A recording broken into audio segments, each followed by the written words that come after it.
Assalamualaikum warahmatullahi wabarakatuh. Salam sukses YouTuber pemula. Semoga cepat mendapatkan 1000 subscribe dan 4000 jam tayang. Kembalilah sama Pak Dewarno, teman-teman.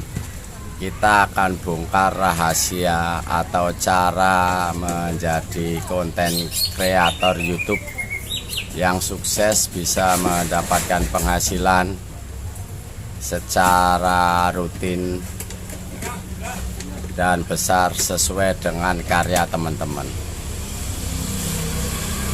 Begini teman-teman, banyak teman-teman YouTuber yang berminat membuat konten YouTube karena tertarik oleh YouTuber besar yang berpenghasilan besar, sehingga mereka hanya termotivasi gampangnya jadi YouTuber dan mudahnya nyari uang.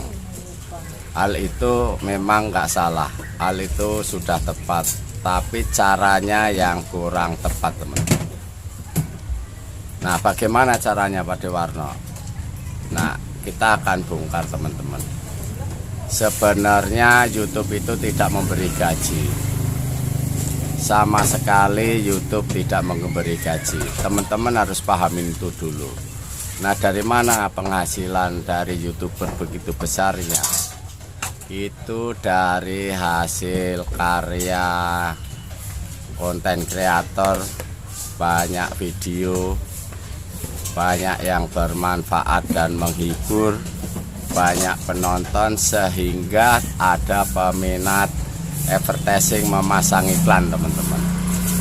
Nah, ketika banyak penontonnya, banyak yang pasang iklan, dari iklan itulah hasil dari konten kreator dan YouTube. Teman-teman harus perlu diketahui, YouTube itu bagaikan seperti aplikasi ojek online, ya. YouTuber itu konten kreatornya. Nah, dibagi hasil antara konten kreator dengan YouTuber. Untuk hasil dari iklan, YouTube motong 45% dan konten kreatornya itu 55%. Jadi ketika banyak video-video yang teman-teman upload, banyak iklannya, itulah yang akan menghasilkan pundi-pundi keuangan untuk teman-teman. Nah, bagaimana caranya supaya teman-teman menjadi konten kreator, bukan sekedar YouTube? YouTuber itu kalau kita amatin, teman-teman, ada beberapa kriteria, ya.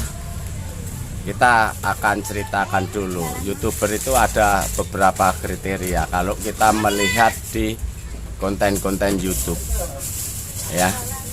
Ada yang bertahun-tahun tidak membuat video tapi ada subscribe-nya, ada bertahun-tahun sedikit videonya banyak subscribe-nya, ya. Kebanyakan membuat konten YouTube untuk pribadi, ya, tapi sambil cari uang. Nah, di sini yang kurang tepat, teman-teman. Kalau memang untuk pribadi, untuk konten YouTube itu hanya untuk kesenangan pribadi. Tapi kalau untuk mencari pundi-pundi keuangan, konten kreator itu seperti sutradara dan asisten sutradara, begitu juga jadi produser. Kenapa? Karena harus membuat karya video, menyiapkan biaya, modal dan tenaga, seperti itu, teman-teman, ya. Oleh karena itu, bagaimana supaya menjadi konten kreator YouTube yang baik dan bisa mendapatkan penghasilan, itu ada beberapa tahap. Terutama teman-teman harus memahami apa itu YouTube, apa itu program partner YouTube, dan apa itu aturan pedoman YouTube. 3 hal itu penting, harus dipahami dulu, teman-teman. Ya, itu udah kita bahas di video berikutnya. Sekarang 3 hal itu kalau teman-teman udah bisa mahamin, YouTube itu plafon berbagi video. Ya, kita bahas sedikit. Aturan pedoman YouTube itu aturan dari pihak YouTube, perlu kita pelajarin agar tidak melanggar peraturan. Dan program partner YouTube, nah disitulah teman-teman yang wajib paham program partner YouTube. Jadi YouTube itu punya program partner dengan konten kreator, makanya YouTube tidak memberi gaji.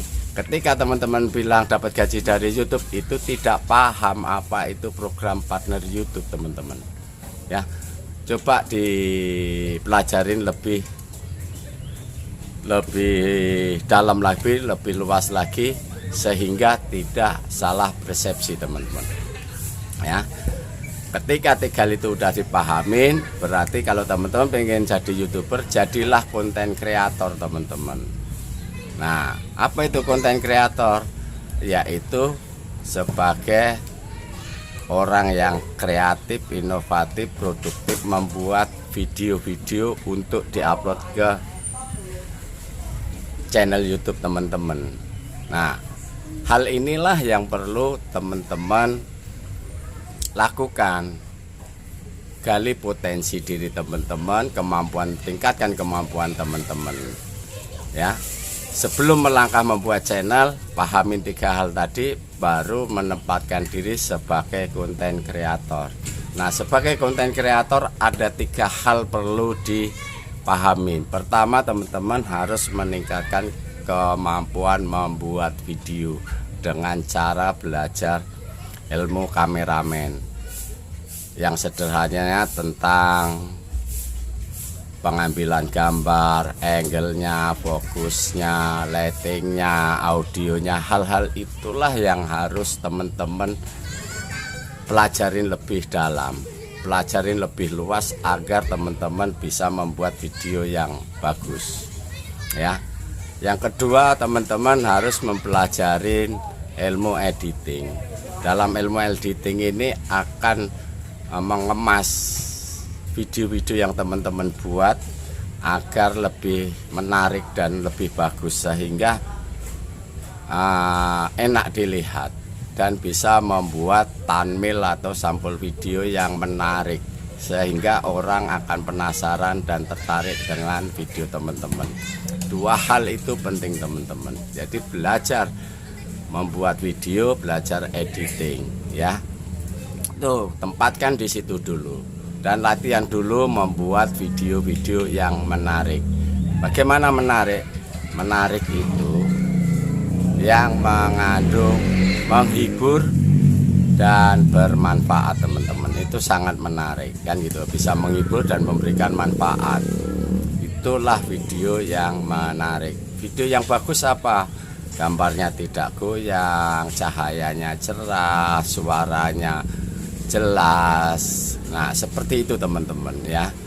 Dan durasinya itu padat, bermakna, tidak bertele-tele, teman-teman.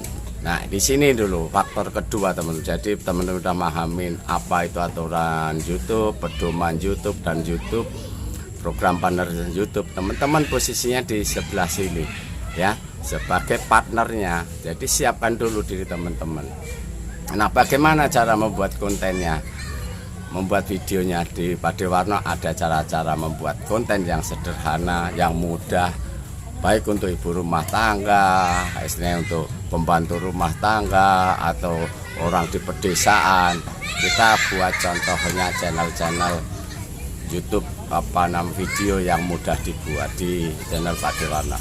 Nah, hal inilah yang harus teman-teman pahami antara aturan YouTube, program YouTube, dan teman-teman menempatkan sebagai partnernya, sebagai konten kreatornya, aktif membuat video. Nah, setelah buat aktif ini barulah membuat channel, teman-teman. Nah, nanti kita kembangkan bagaimana supaya channel itu bisa terbaca dengan baik oleh sistem YouTube, dengan algoritma YouTube. Itu nanti kita bahas di video berikutnya. Dan ini kita fokus bagaimana menempatkan diri teman-teman sebagai konten kreator. Inilah yang lebih penting teman-teman. Galilah apa yang menjadi, kalau udah tahu jadi konten kreator, buatlah konten-konten yang mudah. Yang mudah itu apa? Sesuai hobi teman-teman, sesuai bakat teman-teman, atau sesuai dengan profesi teman-teman atau pekerjaan teman-teman. Tiga hal itu bisa dibuat, tinggal teman-teman yang memilihnya yang mana yang paling mudah. Kenapa harus hobi, kenapa harus profesi, kenapa harus bakat? Karena setiap hari berkaitan erat dengan teman-teman dan itu bisa mudah dikembangkan. Nah, untuk membuat video memang tidak mudah. Dan memang bisa mudah kalau teman-teman mau belajar. Membuat video itu dibutuhkan percaya diri teman-teman.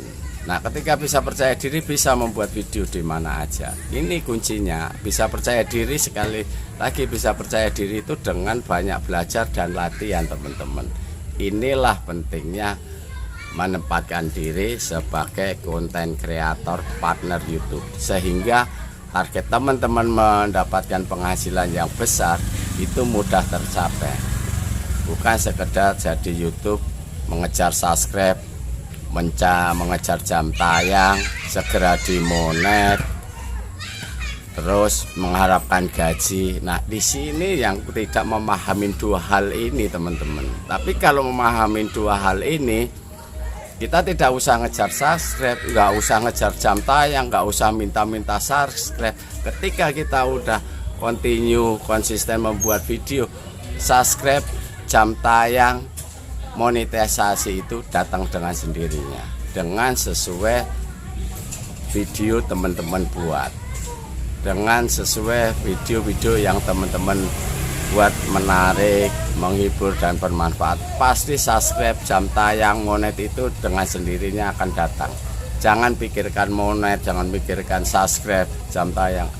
Yang terpenting jadilah konten kreator dulu teman-teman. Itu yang tahap 2. Yang tahap 1 sudah, tahap 2 ini yang bisa Pak Dewarno sampaikan. Mudah-mudahan bermanfaat buat teman-teman. Salam sukses untuk YouTuber pemula.